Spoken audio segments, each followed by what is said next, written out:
Nordeste Radio. La voz del nordeste de Segovia.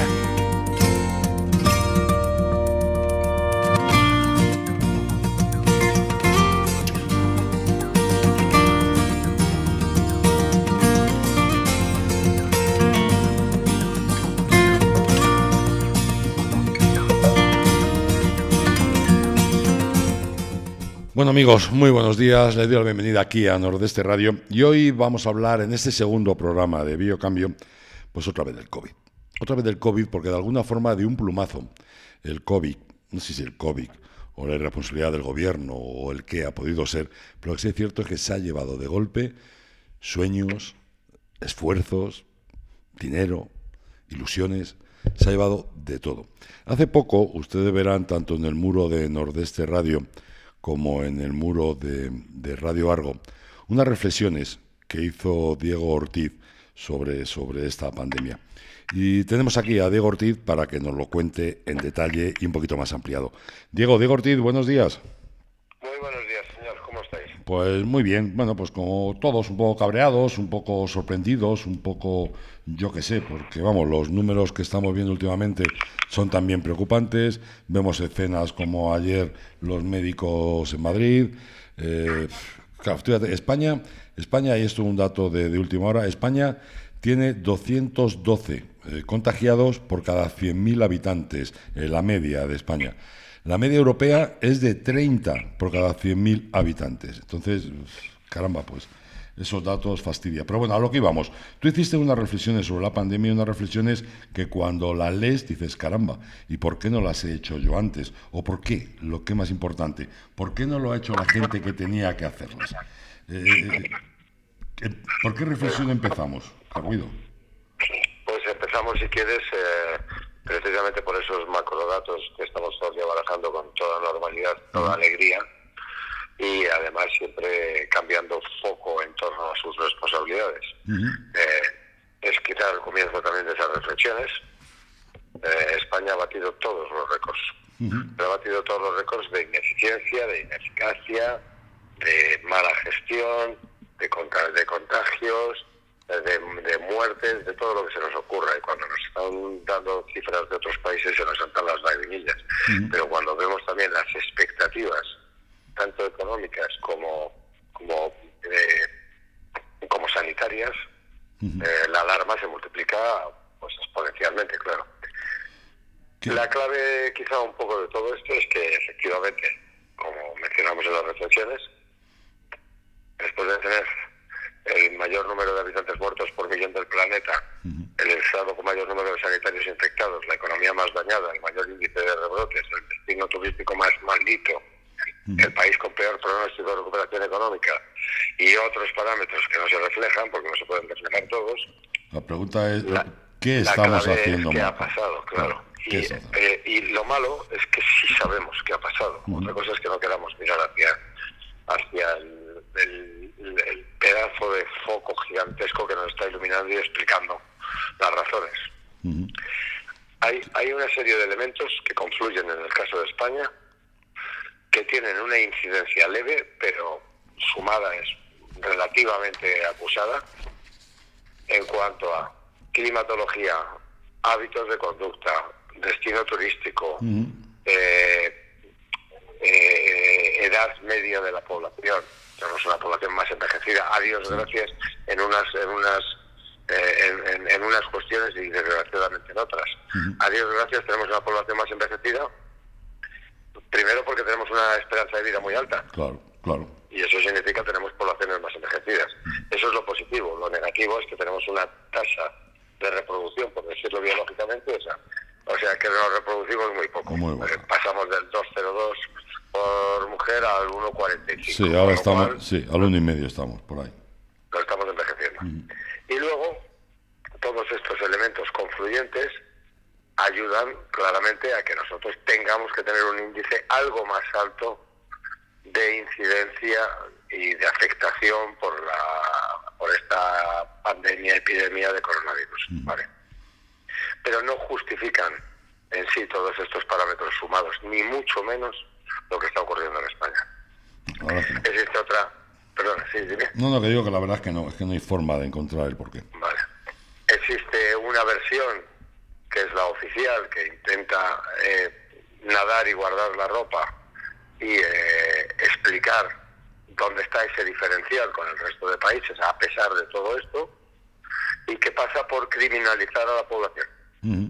Fundamentalmente. O sea, la culpa es tuya y mía, Sí, Ezequiel. pero eso fíjate que ocurre absolutamente con todo, ¿eh? Ocurre con todo, con los accidentes de coche, con el no sé qué, cualquier cosa siempre es nuestra la culpa. Eso está claro. Bueno, es que es uno de los recursos del poder más eficaces. Decir, yo soy magnífico, yo soy el Salvador, yo soy el Redentor, yo soy el todo hacedor, y la culpa, por supuesto, es tuya. Eso está inventadísimo y es muy eficaz. En este caso, muy bien alimentada por unos irresponsables y, ¿cómo te diría yo? Poco profesionales medios de comunicación. Hombre, y pagados medios de Pagados, comunicación, porque el primer dinero, claro, el primer dinero que salió en cuanto empezó la crisis fue precisamente a los medios de comunicación, ¿eh? Un pesebrismo gigantesco por parte de los medios de comunicación y luego un interés en relación al share. O sea, se han dado cuenta que es un filón estar todo el día enseñándonos vídeos de botellones o de no sé qué, como si el país fuera un botellón. Sí. Y además intentando de alguna forma enfrentar a la población, que es algo que me apuntabas tú el otro día, que también es muy eficaz para el poder. Estamos consiguiendo que unos sean una especie de canalla asesina, y las otras pobres víctimas tengan que armarse contra ellos porque es media población contra la otra media. La realidad es que España es un país tan ejemplar en el comportamiento de su población como Francia, Alemania, Inglaterra y Estados Unidos juntan. Ya no te digo Brasil, que son un desastre, ya no te digo un montón de países, no te hablo de Rusia, no te hablo de tal. En España la población se está comportando maravillosamente bien. Ya lo creo. Y si no, el que quiera que vea los vídeos de las mismas actitudes y los mismos comportamientos en otros países, que también hay vídeos de botellones, solo que ellos quizás están en una etapa sociológica o política más quizá más vanguardista y no están todo el día enfrentando a unos contra otros. O sea, la realidad es que la población está haciendo las cosas extremadamente bien. Totalmente de acuerdo. Además, incluso demasiado extremadamente bien. O sea, la población española ha sido terriblemente dócil. En algún momento ha podido ser hasta borreguil. Sumisa. Estoy de acuerdo. Porque además hemos aceptado recortes de derechos que ningún país ha aplicado. Eso es. Tenemos los mayores recortes de derechos en una sociedad occidental moderna imaginables. Y el que quiera que compruebe tranquilamente, porque lo importante es contrarrestar los datos y no meterse en debates emocionales, histéricos o ya condicionados por ideología política, el que quiera que compruebe tranquilamente que las medidas que se han aplicado en España son prácticamente carcelarias. Si no estamos en un estado de sitio encubierto, nos falta poco. Luego la realidad nos sigue demostrando de alguna manera claramente que existen otros parámetros que son quizás los determinantes de por qué somos el país con mayor fracaso del planeta. Y ya descartado que sí, que es que nuestros viejitos son más viejitos, y descartado que aquí hace mucho calor y salimos más a la calle porque somos muy muervistas, y aquí tenemos Sanfermines, como si en Francia el Paris Saint-Germain no celebrara en la calle con 150.000 personas el pase a el triunfo o el Bayern de Múnich o tal. La realidad es a la que llegamos al final. La diferencia con otros países en nuestro fracaso a nivel mundial, señalado durante los próximos 40 años como ejemplo de ineficiencia en la gestión, es eso, es nuestra clase política, nuestros dirigentes. No se ha podido gestionar en ningún país peor una pandemia, nunca. Incluso ha habido países que de manera arriesgada han sido, como estamos aquí calificando, irresponsables y han dicho, oye, vamos a dejar fluir un poco, no importa, vamos a asumir que la gente se contagie, pero no vamos a colapsar la economía. Otros han dicho, oye, vamos a colapsar la economía, pero no vamos a consentir que el coronavirus avance. Entonces, vamos a enfocar, aunque nos llevemos casi todo por delante, vamos a enfocar toda nuestra gestión a evitar que la pandemia siga desarrollándose, Y nosotros, aún asumiendo el coste económico. y nosotros ni una cosa ni la otra. Y nosotros hemos dicho, oye, vamos a hundir la economía y además no evitar la pandemia. Y la pregunta es, ¿por qué? Pues mire, porque la verdad es que yo estoy aquí puesto por el gobierno, nunca mejor dicho, y no tengo la más mínima idea de cómo se gestiona una pandemia. No tengo la más mínima idea de cómo se gestionan recursos y medios públicos. No tengo la más mínima idea de cómo funciona una estructura eficaz de puesta en escena urgente de recursos con agilidad. Y además tengo una estructura administrativa que es una burla. Y ayer hablábamos, ¿te acuerdas, Ezequiel? Sí. Ayer, la vez anterior, Sí. de que es el coronavirus, tienes Sí. un espejo. Claro. Bueno, pues tenemos la administración más ineficiente del planeta. Hemos construido una administración al servicio de la administración, una burocracia al servicio de la burocracia. Y ahora estamos comprobando que no hay manera de ponerla en funcionamiento. No. Conforme a la ley, antes del estado de alarma, conforme a leyes sanitarias aprobadas, yo creo que me parece que es desde el 84, en democracia, el gobierno asume, en caso de pandemia manifestada por organismos internacionales, Organización Mundial de la Salud, asume las competencias en el terreno sanitario. Bueno, pues muy bien, sin estado de alarma, pues cogemos y nos ponemos a hacer esto. Pero desde un ministerio vacío y hueco, que no tiene ni competencias, ni estructura, ni personal. Ni idea. Que es una carcasa vacía, Sí, lo es. porque han transferido competencias. Y además que está dirigido por un señor al que le han puesto ahí simplemente por un reparto de cuotas de poder dentro de una complicada geometría de composición de un gobierno de coalición. Y ponen a un tío que pasaba por ahí. Lógicamente, los pobres no sabían la que se venía encima para darle una cartera a un señor que no pinta nada, pero les interesa por cuota, del Partido Socialista Catalán, en un ministerio que no pinta nada porque no tiene competencias. Ahora el espejo nos demuestra que los ministerios deberían estar para algo. Y seguimos extendiéndolo todo lo que queramos en la ineficiencia de gestión. Estos señores, dirigidos por el único presidente de gobierno hábil que yo en este momento conozco, que está en la Moncloa y se llama Iván Redondo, se ocupan de organizar una parafernalia de comunicación que sirva para salvarse ellos mismos el culo. Ponen a hacer unas ruedas de prensa a un señor con cara muy mona, unos ojitos preciosos, que tiene un currículum de haber trabajado en aldeas en África, no de gestionar pandemias a nivel mundial. Que él se maneja muy bien en una aldea, pero con 10 sanitarios intentando defender las cosas. Ese señor tiene una imagen muy bonita y Iván Redondo decide que a ese señor no le puede pegar una paliza a nadie. Y colocan, dando la cara al frente de todo esto, un señor que se llama Simón, que en su vida se ha enfrentado a una gestión integral compleja. Pese al puesto que ocupa. Es un profesional de campo, y tiene mis respetos como profesional de campo, pero a Iván Redondo le interesa poner a este tío de parapeto. Al principio lo ponen con 30 militares detrás, como tú te reías la última vez, Hombre, que cada vez que abre la boca sube el pan, porque los militares no están para las ruedas de prensa de Iván Redondo y no saben hacerlo, pero ellos querían darle una especie de cobertura de enorme peso del aparato del poder detrás, reforzando su imagen, ¿no? En cuanto se dieron cuenta que metían la pata 2 veces, los quitan a todos, ya no vuelven a abrir la boca. Un tío con galones, mucho menos generales, y lo dejan solo. Y mientras tanto siguen sin gestionar.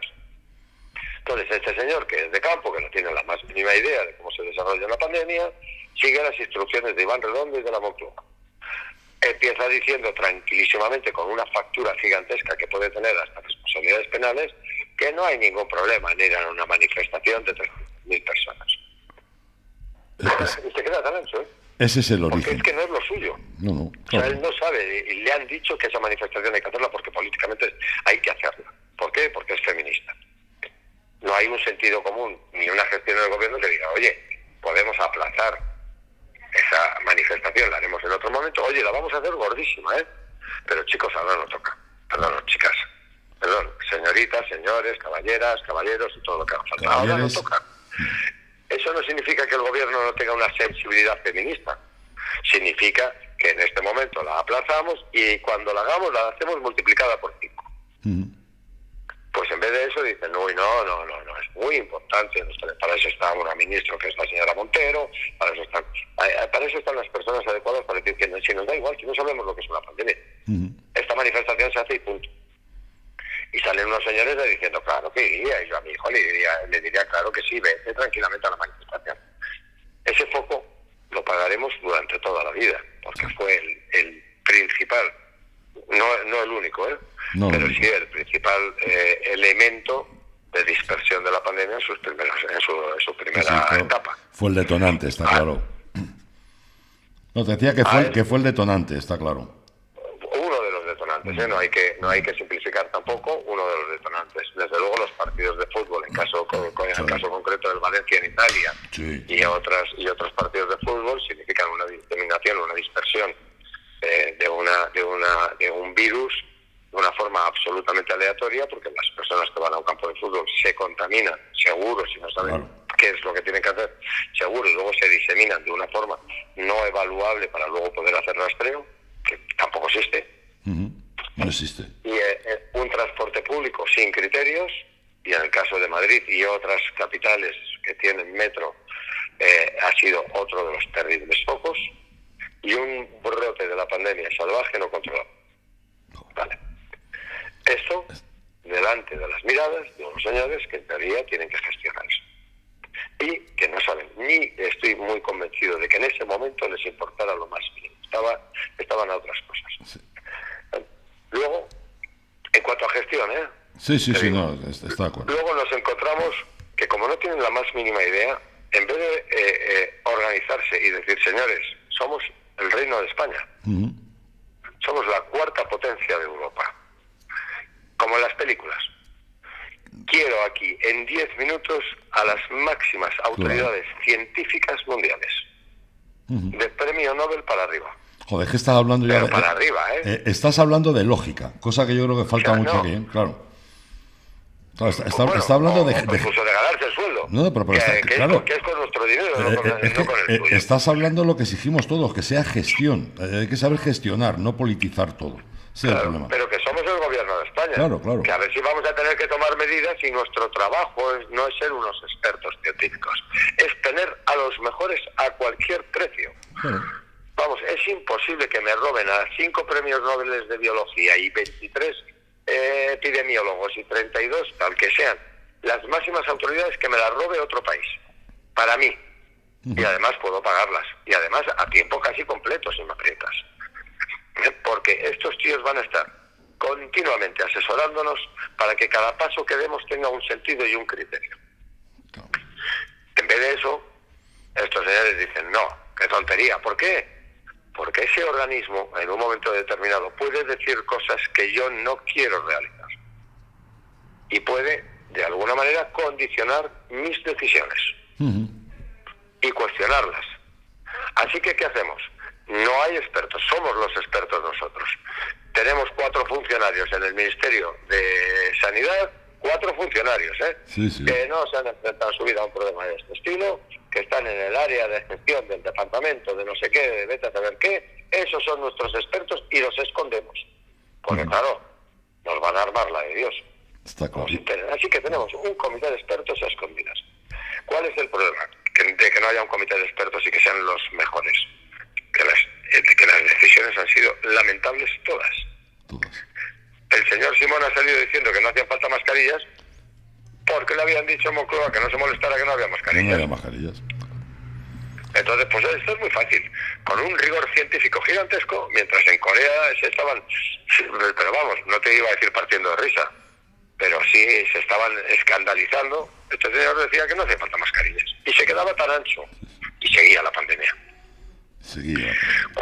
Cuando en todos los países empezaban a hacer una muy seria actuación con urgencia en torno a test y en torno a actuaciones inmediatas con los test, este señor salió diciendo que no hacía falta los test. Y además, con el argumento más feo que he oído nunca. Ustedes son unos niños, nosotros somos sus responsables, somos sus papás, y si hacemos test, ustedes niños se van a confiar.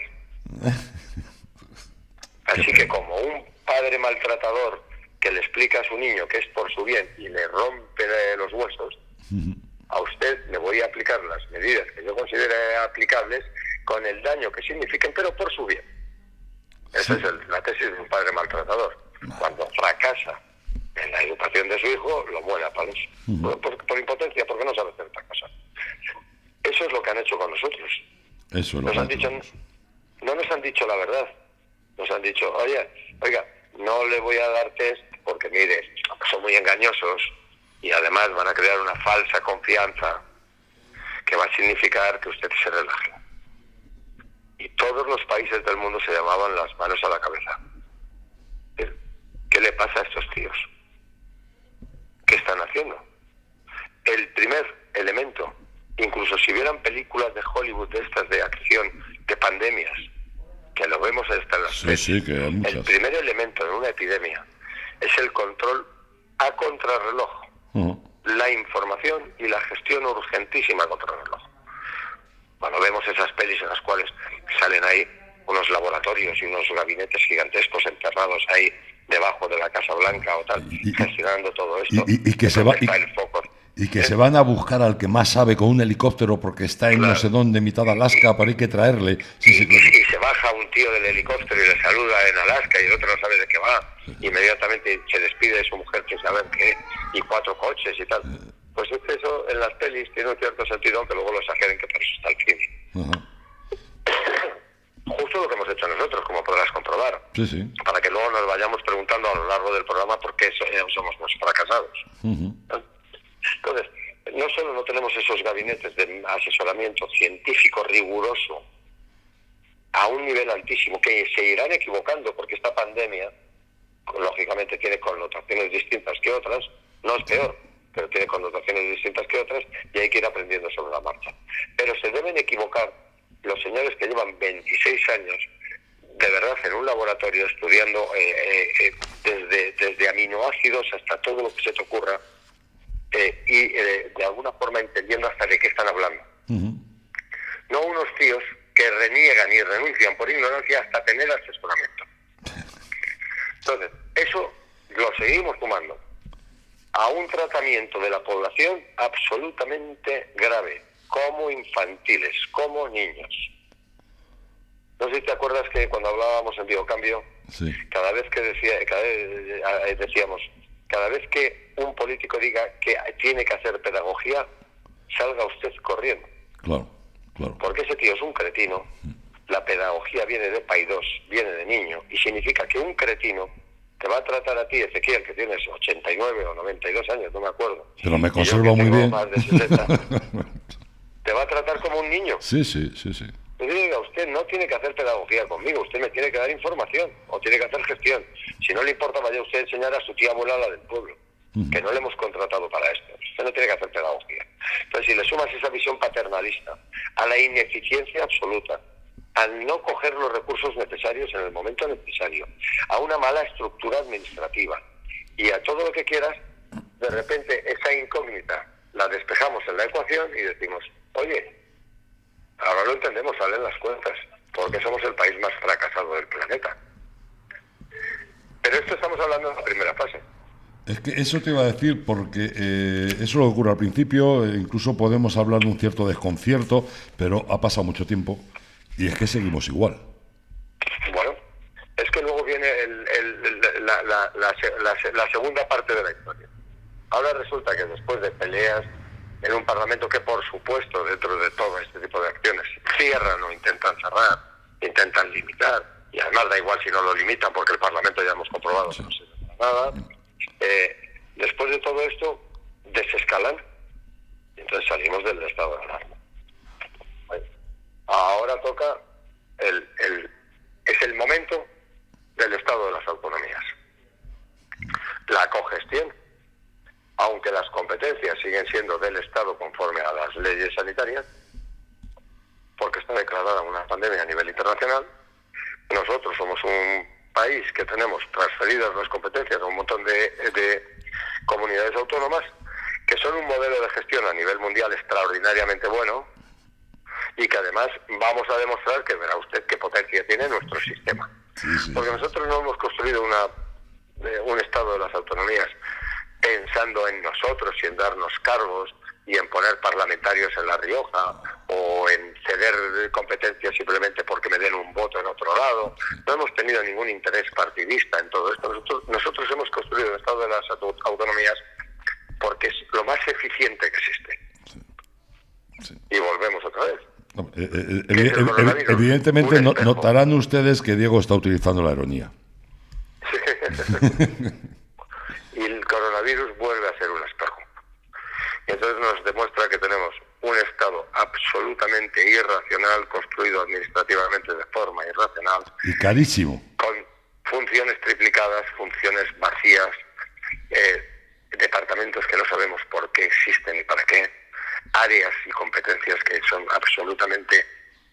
No sé, cuando te digo que podéis mirar los institutos que han creado muchas comunidades autónomas o los gobiernos centrales para la defensa y gestión de, no sé, me imagino, de la veterinaria, pero con criterio de género. Sí, la verdad. Hemos creado cosas de esas. Sí, hay títulos realmente extraños. Te cuesta mucho entender. Sí.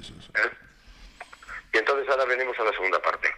Ese Estado descentralizado, pero que tiene que estar coordinado por un mando único, que tiene que ser el gobierno de la nación, y la ejecución de esas acciones debe competir a las comunidades autónomas, nos demuestra nuevamente una ineficiencia gigantesca. Pero gigantesca. Sí. Cada uno pegando patadas por su cuenta, negociando cuestiones que son ridículas, pero que les interesan a unos y no a la nación. Por ejemplo, cuando el País Vasco salió de ciertas fases anticipadamente a otras, pues simplemente por una negociación que no guardaba ninguna relación con los macrodatos de la pandemia.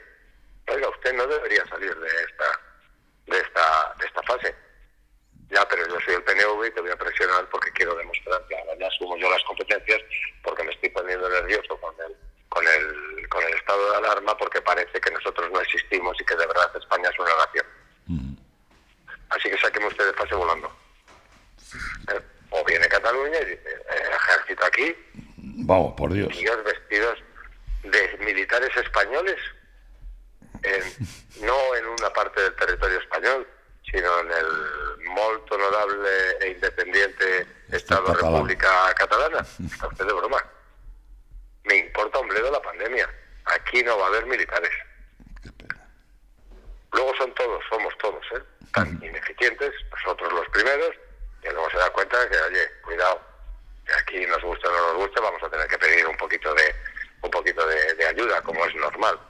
Sí. Pero creando ampollas, porque en el fondo no les importan otras cosas.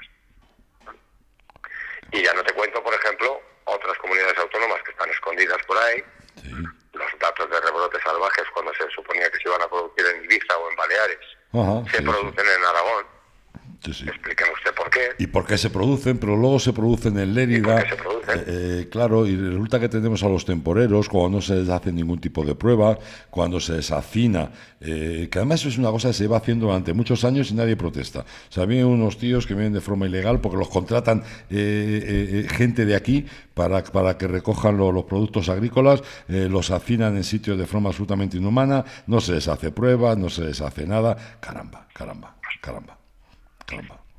Ya, pero como teníamos la mierda escondida debajo de la alfombra, no había problema. Claro. Ahora vuelve el efecto espejo del coronavirus. Ahora saca la mierda fuera, ahora se ve. Y entonces empezamos a encontrar que las cosas tal y como las estamos haciendo y gestionando son muy complicadas y son muy ineficientes. Cuando muchas veces además son muy injustas. Pero bueno, esto podemos hablar de Aragón, podemos hablar de lo que quieras y luego ya de repente aparece Madrid.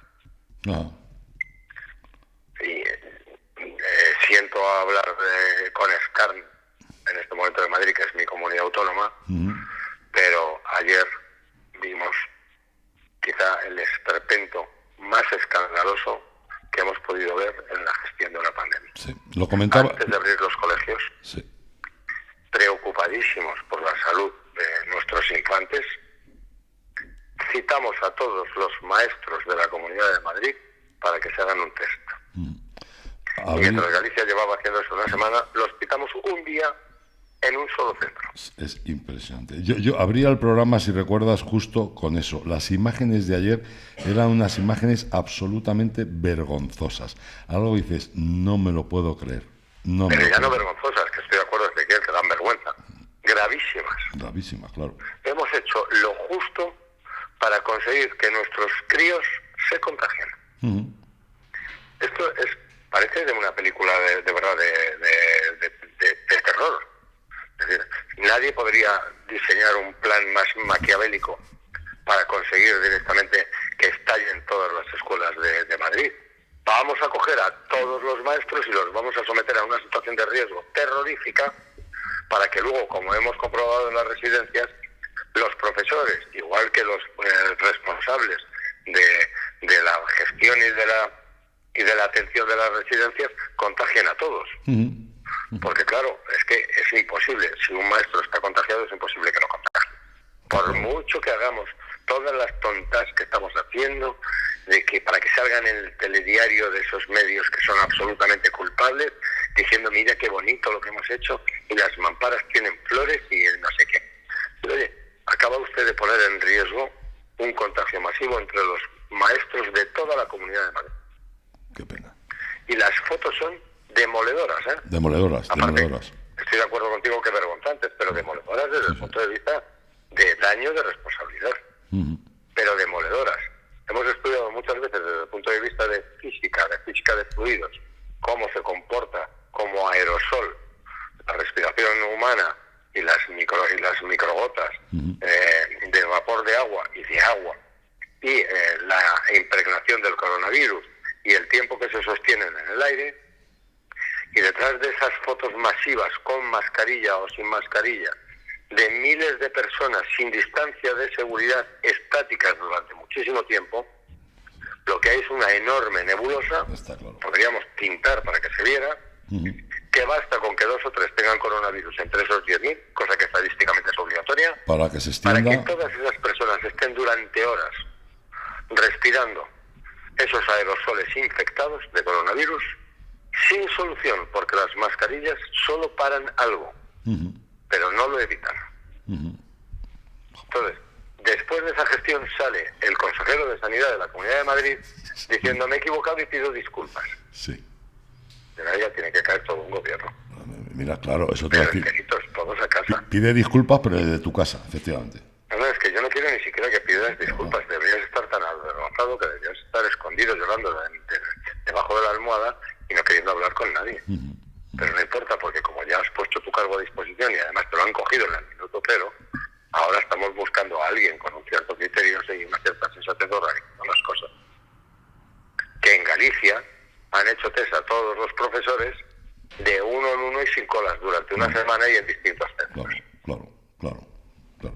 Entonces, la pregunta no es, ¿usted es idiota?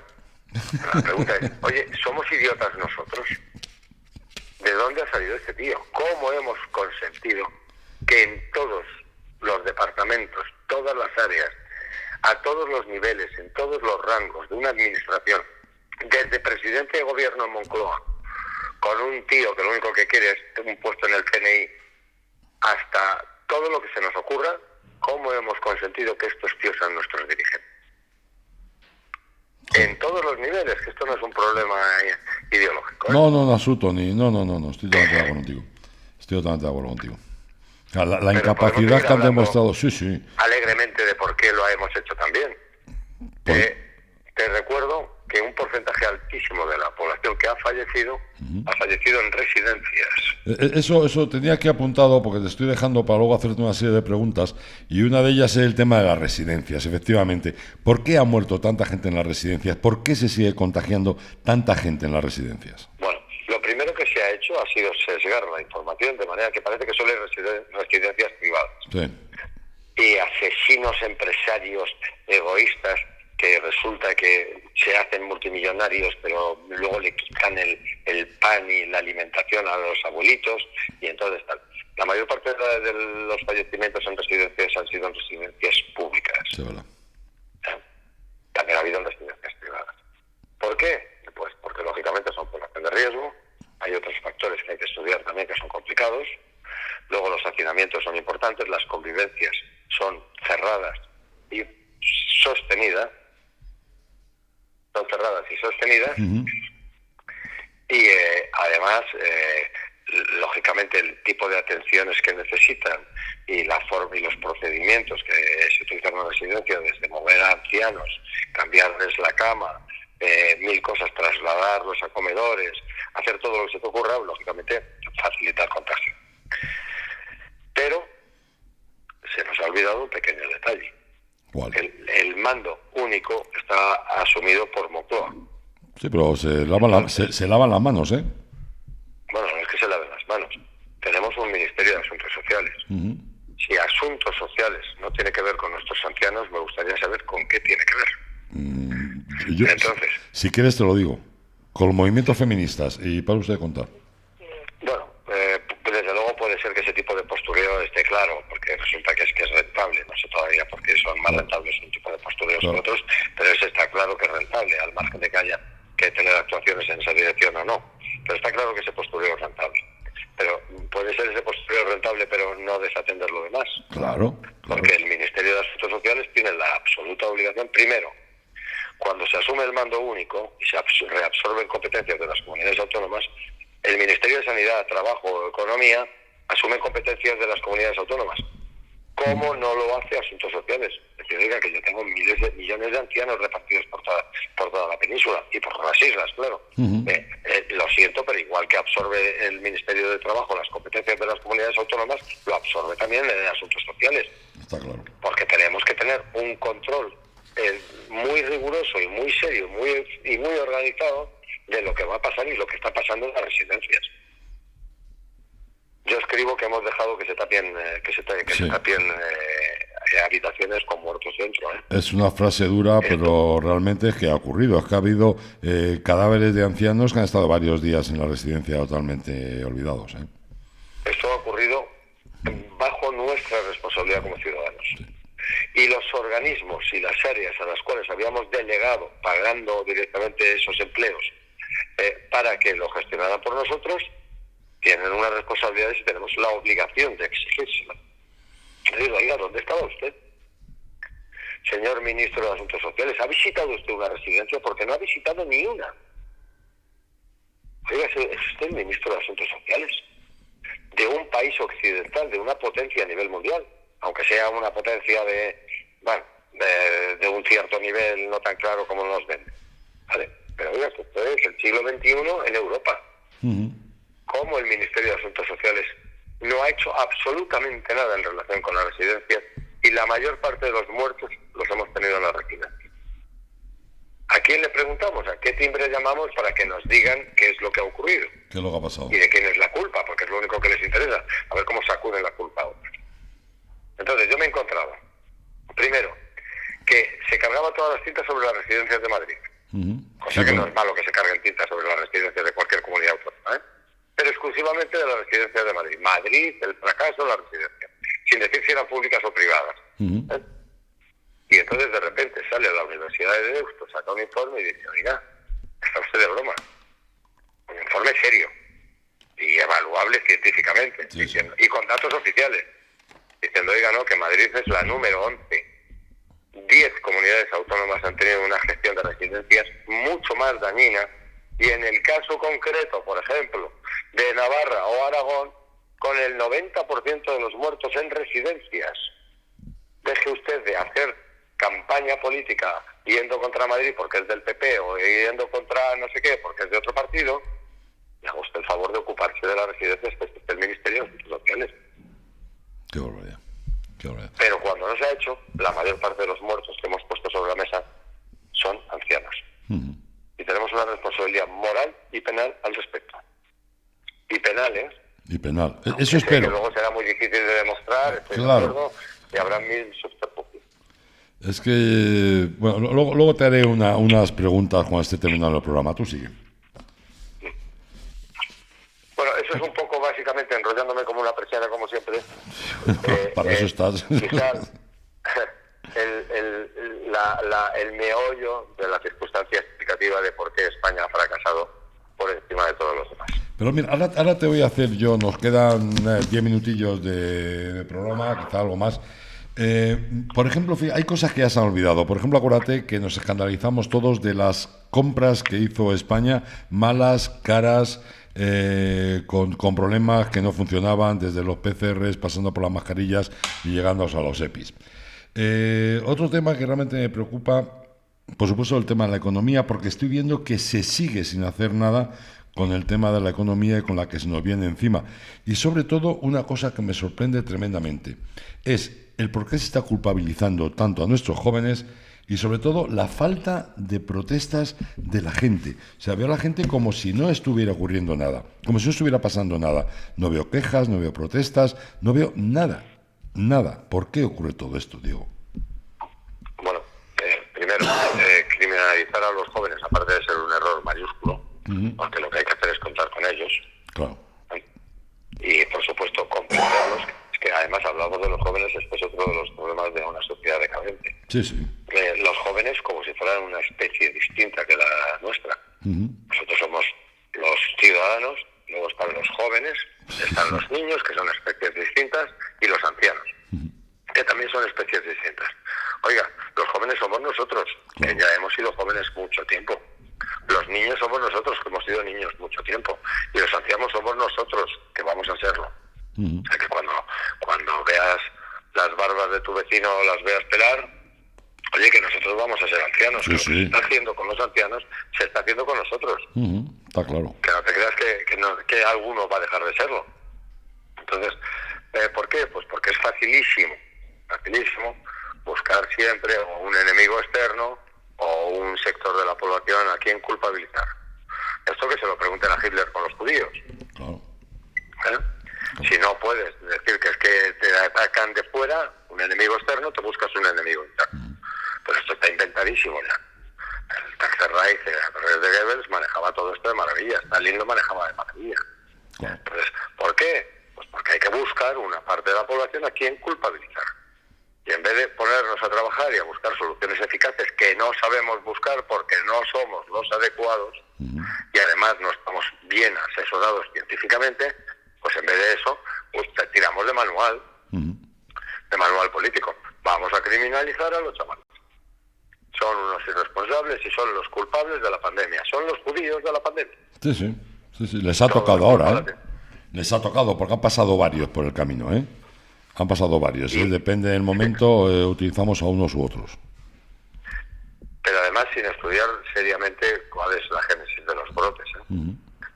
Es decir, que sí que hay una parte de responsabilidad, por supuesto, en ciertas conductas que por otro lado son naturales y por eso tenemos que intentar de verdad coordinarnos todos y hablar entre todos para ver cómo resolvemos esas escaladas con este tipo de brotes. No se puede utilizar exclusivamente la prohibición para arreglar las cosas. Una prohibición es que en ocasiones no sabemos si sirve o si no sirve, pero es como el decir, caramba, fíjate, una medida pionera en Europa, no se puede fumar en la calle.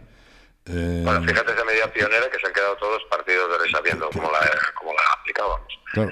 No existe ninguna evidencia científica y por eso ningún país de los que tienen mejores cifras que nosotros la han aplicado, ninguna evidencia científica de que fumar o no fumar por la calle tenga la más mínima incidencia en la tasa de contagio de coronavirus. No existe.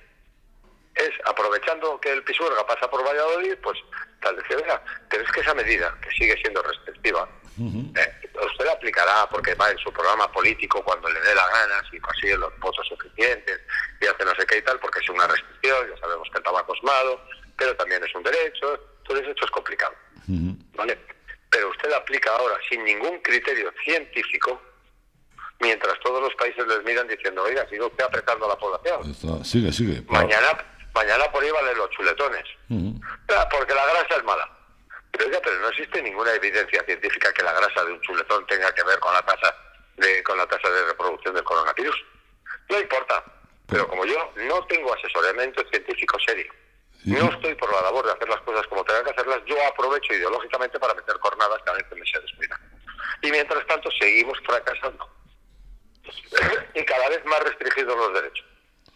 Cada vez más restringidos los derechos. Y Claro. con ningún resultado. Oye, el tema de la economía, ¿cómo ves tú el tema, macho? Yo veo que aquí tampoco se hace absolutamente nada con el tema de la economía.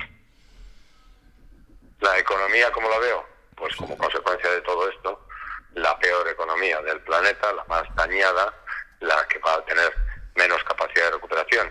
Y es verdad que, como antes hablábamos, existen algunos elementos que confluyen, que no tienen que ver con la gestión, sino con la idiosincrasia de nuestra economía. Somos un país de servicios y además, dentro de ser un país de servicios muy dependiente de hostelería y turismo, pues lógicamente nosotros somos más sensibles que otros países. Pero ese no es el determinante absoluto, eso también confluye. El determinante absoluto de cómo va la economía es cómo vamos de mal en todo. Y entonces, consecuentemente, la economía supera las consecuencias. Y eso es, otra vez, gestión. Las medidas económicas que se están dictando son grotescas, las laborales son grotescas, las restricciones son grotescas, la forma de estrangular ciertos sectores es grotesca. Y además creyendo que tienen un interruptor, que ahora lo apagan y ahora lo encienden. Entonces, ahora apago este sector, pero no importa, mañana lo enciendo y vuelve a funcionar. Es una idiotez. No digas, usted apaga, porque usted puede quitarle la corriente a este sector. Es lo único que puede hacer un político. Pero usted no puede conseguir que luego vuelva a funcionar. Y además porque los sectores no son estancos. De alguna forma todos los sectores están interrelacionados. Claro, luego está efectivamente la enorme interrelación entre todas las áreas del tejido productivo, del tejido de consumo, del tejido de comercio, del tejido de exportaciones. Todo está interrelacionado. Y además con ese efecto que dices tú de bola de nieve. Claro. Hablábamos el otro día de un hotelito de una población de 7.000 habitantes, un hotelito que tenía 140 camas. Y cuando estudiamos la economía de ese pueblecito, resulta que todo el pueblecito vivía de ese restaurante de 140 camas. Claro. Porque claro, había informáticos que tocaban los sistemas informáticos, otros que hacían los mantenimientos, otros que hacían las instalaciones de fontanería, otros que eran proveedores de galletas, cárnicas, otros que eran distribuidores, otros eran almacenistas, otros eran transportistas, otros trabajaban de camareros, otros trabajaban... Y de repente te cargas un hotelito de 140 personas y te llevas todo el pueblo por delante. Claro. En fin. Bueno, y ahora lo más complicado, ya estamos acabando, y la última pregunta que te hago. Me tiraría horas hablando contigo y lo sabes, porque a nivel personal ya lo hemos hecho muchas veces, pero la radio sabes que el tiempo manda. Una pregunta, y quizá la más complicada y la más para que tú te explayes a gusto. ¿Por qué somos tan borregos? ¿Por qué no hay protestas en la calle? ¿Por qué no hay protestas en ningún sitio? ¿Por qué estamos tragando con todo, quejándonos exclusivamente en el bar o soltando la lagrimita en casa? Bueno, ya sabes que para cada problema complejo existe una solución rápida, sencilla y equivocada. Para cada problema complejo existe una explicación también rápida, sencilla y muchas veces equivocada. Es un fenómeno demasiado complicado para poder disociarlo rápidamente, pero que sí que responde a 2 o 3 parámetros. Uno, decadencia. Lógicamente, lo hemos hablado también 100.000 veces, es una de mis tesis fundamentales. Sí. Estamos en plena decadencia simplemente por bienestar. Y es normal que estemos en decadencia por bienestar. La tripa llena conlleva normalmente decadencia. Sí. 2, se han impuesto ciertos tipos de actitudes desde el punto de vista sociológico que son terroríficas. Corrección política y pensamiento único. Con lo cual, todo el que está en contra de las consignas es el enemigo. Eso es pensamiento único. Y luego, la corrección política es un fundamentalismo exactamente igual que el islámico. Cuando hablamos de los fundamentalistas islámicos, que son terribles, decir, oiga, sí, terribles. Cuidado, los políticamente correctos son también fundamentalistas. Han llegado a conclusiones exactamente igual que otros fundamentalistas y los imponen a sangre y fuego. La corrección política exige no que yo me comporte conforme a mis creencias, como todo fundamentalismo exige que tú te comportes conforme a mis creencias. Y entonces, a partir de ahí, la población es sumisa, es obediente, ha perdido el sentido crítico, no analiza, simplemente digiere y absorbe píldoras de pensamiento predigerido, en el cual le dan 4 pautas, 4 eslóganes y los siguen a rajatabla sin evaluarlos, y entonces se han acostumbrado a que lo dice la tele. Eso te iba a decir, los medios de comunicación y la gente exclusivamente entra en el mundo de la creencia que no es el de la idea. Lo ve, lo cree y dice, lo ha dicho la tele. Yo he estado ya en conversaciones en lo que la gente esgrimía como argumento y dice, oye, pues lo han dicho en la tele. Y ese era su argumento. Sí, sí. Pero ha analizado usted quién lo dice en la tele, por qué lo dice en la tele, y además qué grado de verdad o de certeza hay en esa afirmación, aunque la digan en la tele. Sí, sí. No, eso ni me molesto, lo dicen en la tele, punto. Sí, ese gregarismo, ese borreguismo que dices tú, pues es la consecuencia natural de una cierta decadencia. Ahora mismo pensar en dirección contraria es grave, ¿eh? Sí. Cuando no te etiquetan y de repente te dicen negacionista, ¿sabes? O yo qué sé, otras veces te dicen racista, o te dicen xenófobo, o te dicen algo que termine en lista. Sí, automáticamente. Y con eso se acaba la discusión. Ya no tienes más argumentos. Bueno, en algún momento, poco a poco, nos tendremos que dar cuenta de que tenemos nosotros mucha más responsabilidad de la que parece, y tendremos que empezar a ejercerla. Y a exigir responsabilidades, a tomar riendas, a intentar frenar de alguna manera ciertas cosas, a pensarnos muy bien nuestro próximo voto, a preguntar a nuestras estructuras administrativas qué están haciendo con esto. En algún momento hay que empezar a parar, y esto, como cualquier movimiento social o político de toda la historia de la humanidad, la Revolución Francesa se produce cuando hay suficiente gente como para poder decir ya hasta aquí habéis llegado. Hasta aquí habéis llegado. Entonces, en algún momento tenemos que empezar a decir, oye, una revolución pacífica, una revolución que no tiene por qué ser sangrienta, ni mucho menos, no, claro, no. Lo que estudia León entre rebelión humana y revolución, pero en algún momento tenemos que decir, oye, hasta aquí habéis llegado, guapos. Pues a ver si empezamos. De todas formas, nosotros seguiremos todas las semanas aquí en Biocambio sacando cositas, que hay muchas, ya verán ustedes. De todas formas, mientras los oyentes aguanten, ¿no? Eso, mientras ellos aguanten, nosotros vamos a seguir, no vamos a rendir. Diego, ha sido un placer como siempre el tenerte conmigo aquí en Nordeste. Pues nada, Ezequiel, lo mismo digo y a vuestra disposición. Pues la semana que viene seguiremos, ¿vale? Dime. Oye, todo lo que exponemos, sí, lo defendemos con argumentos. Sí, no. O sea, quiero decir, si cualquier persona no está de acuerdo, por favor, que se ponga en contacto con toda normalidad y nos diga, no estoy de acuerdo por esto y por esto. Y nosotros... Y entonces inmediatamente diremos, oiga, bueno, pues nosotros lo sostenemos por esto y por esto. Y lo argumentamos. Que al final ese contraste de opiniones es el que hace que mejoremos. Exactamente, porque es algo que también nos han secuestrado, que es el diálogo y la discusión. Antes que existía y ahora poco a poco está desapareciendo. Le voy a recordar el teléfono de nuestro WhatsApp, que es el 661-820-640, el correo electrónico, que es nordesteradio@gmail.com, y por supuesto la página web y el muro de Facebook, donde ahora nos están ustedes viendo. Diego Ortiz, de verdad que muchísimas gracias, ¿vale? Gracias a vosotros. Un abrazo muy fuerte, venga, sigue luchando. Un abrazo. Otro fuerte. Chao. Claudia, muchísimas gracias, ha sido un placer, de verdad que muy buen trabajo. Y amigos, si ustedes quieren, mañana aquí a las 11 estaremos otra vez. Mañana hablaremos de cosas interesantes. Vamos a ver si nos enteramos por fin de lo del tema de Lampa, de lo del colegio de aquí de Riaza, y muchas más cosas. Y ya les avisaré, otro programa tendremos el martes, que también va a ser muy interesante. Bueno, mañana se lo cuento todo, ¿vale? Venga, un abrazo de Ezequiel Triñaque, que ustedes lo pasen bien.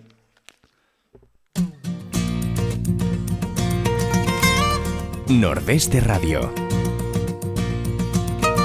La voz del Nordeste de Segovia.